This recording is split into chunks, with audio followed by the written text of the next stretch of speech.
Hi everyone! Magandang araw sa ating lahat. Ngayong araw nga na ito ay day off ko at pansamantala mo nang malilipat si Vishnu sa Dubai for almost 1 month. Si Vishnu ay kasamahan namin sa trabaho, isa siyang Nepali at pansamantala muna siyang malilipat sa Dubai dahil Ramadan nga at kulang sa tao ang kabilang branch doon. Kaya naman ay kami lang ni Inday Natalie ang lumabas papunta dun sa bagong Grand Emirates Market na malapit ito sa amin. Bagong bukas lang siya at malaki siyang Grand Emirates Supermarket. Nakwento ng mga kasamahan namin na nagpunta daw sila dito at maganda raw sa loob. Plus bagong bukas siyang supermarket at mura daw ang mga bilihin sa loob. Kaya naman na-curious kami din Natalie at dali-dali kami pumunta dito. Walking distance lang pala siya dito sa aming accommodation. Dito lang siya located sa may Sultan bin Zayed the First Street. Sa may tapat lang siya ng Aldana Hotel at malapit siya sa Tourist Club, sa Le Méridien Hotel at sa may Abu Dhabi Mall. So ayun na nga, nagpatuloy na kami sa aming paglalakad at pumasok na rin kami sa loob ni Inday Natalie. At yan lang naman yung bumungad sa amin. Hanggang 3rd floor po pala yung loob ng supermarket na to. Yung 1st floor ay mga groceries. Yung sa 2nd floor naman ay mga gamit sa bahay. Una muna kami pumunta doon sa may 2nd floor. Nandito nga yung mga gamit sa bahay. Ayan yung blender, mga rice cooker, mga air fryer. At syempre itong mga kaldero. At dito rin makikita yung mga mug. Ang daming choices ng mga mug, iba't ibang design. Dito naman banda yung mga plato, mga platito. At yan naman mga pang-design sa bahay. Ang gaganda talaga. Habang tumatanda tayo, nagkikrave na lang tayo sa mga gamit sa bahay. At ito naman yung mga pwedeng ipasalubong sa Pinas. Yan, yung mga Dubai, Abu Dhabi, na mga display sa bahay. Ba't ibang klase, ang daming choices. Ito yung magandang ipapalagay sa box, ipapakargo at ipadala sa Pinas. Ayan naman yung mga kitchen, Dubai at Abu Dhabi. Sa mga friends ko dyan. Soon, inshallah. Kagaganda ng mga palamuti. Pang display sa loob ng bahay. Ayan yung camel. At ito talaga, literal na pang display ng bahay. Ayan kagaganda. At ito naman yung Dubai, Burj Khalifa na mga figurine. At dito naman aside yung mga Dubai bag, Abu Dhabi bag. At ito naman yung pang-display sa dingding, yung mga sinasabit. At ayan yung salamin nila, napaka-aesthetic ng salamin, ang ganda. Chinek ko na nga rin yung price nito at ayan, tag 10 dirham siya. At ayan naman yung mga paintings, kagaganda talaga. Ang ganda niya isabit sa dingding ng loob ng bahay. Iba't ibang design at maraming choices talaga. Marami kang mapagpipilian.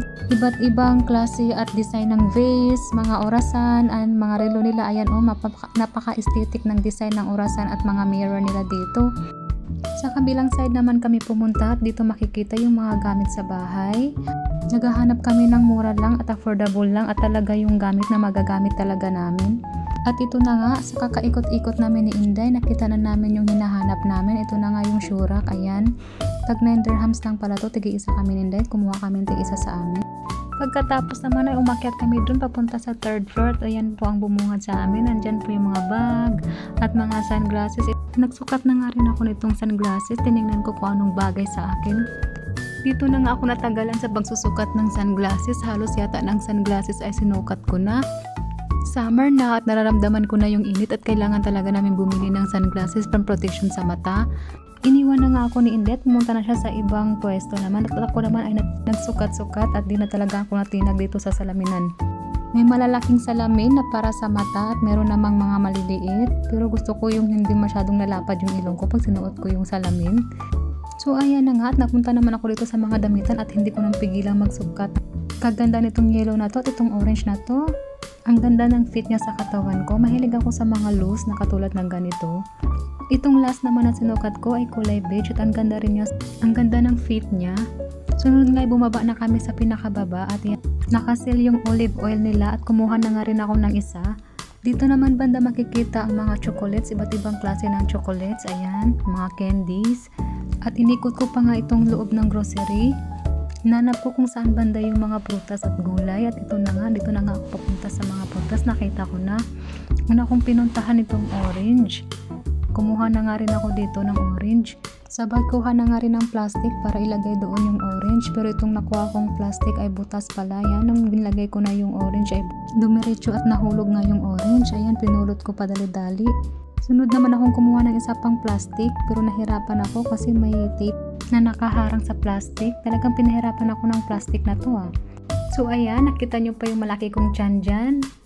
Lakas ng loob kong mag-crop top. So ayun na nga, binuksan ko na yung pangatlong plastic na kinuha ko, and finally maganda na yung plastic na nakuha ko at nilagay ko na nga isa-isa yung mga orange. Pinili ko na nga rin yung okay-okay at makinis-kinis na balat ng orange at yun ang matamis na orange. After nyo ng orange ay nagtingin-tingin na nga rin ako sa iba pang presyo, yung medyo affordable lang, yung medyo mababa lang yung presyo. At ayan, kamot sa Chanday, katul gikatlan si Inday. So ayan na nga, at inalis ko na nga rin yung cellphone ko doon at dito nga ako nagpakilo na nga ako ng binili ko. Ayan, nagkatul na dyan akong tiyan ba. At dito naman ako pumunta sa may kamote. Nakita ko yung kamote, medyo mababa ang presyo at kumuha na nga rin ako. Masarap pang laga at iprito tong kamote, pang merienda. So ayan, at pinasok ko na nga din sa loob. Pinili ko din yung medyo magaganda. Kasing ganda mo, diba? Ayan. Pagkatapos ko nga dito namili ng kamote ay nagpunta na rin ako sa cashier at nagbayad na rin ako dalit-dalit. Ayan, nakarating na kami ng bahay. Thank you for watching. Babush!